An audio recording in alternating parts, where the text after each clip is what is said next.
You have a pending lawsuit right now from female athletes who are suing you because you allow biological men not only in their sports, but also in their locker rooms. Why do you do that, by the way? Why do your guidelines allow biological men into women's locker rooms without the women's consent, without the women's foreknowledge? Why do you do that? That's not what our guidelines say. They do say that. I've got them right here. Your guidelines say that transgender student athletes should be able to use the locker room, shower, and toilet facilities in accordance with their gender identity. And here they are, right here. And then everybody else should have an opportunity to use other facilities if they wish to do so. Okay, so the burden's on the women. So if the women then want to move to a different facility, in other words, if they want to abandon their own locker room, you're saying that they should have to do that?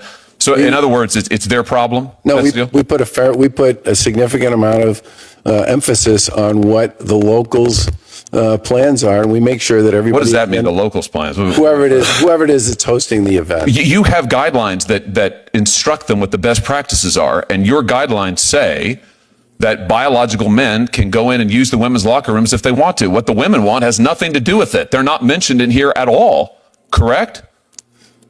Correct. It's right here. You just reaffirmed them in May of this year. I've got them. I'm reading them. I've got them off your website. I believe our guidelines give people optionality with respect to how they choose to use their facilities. And many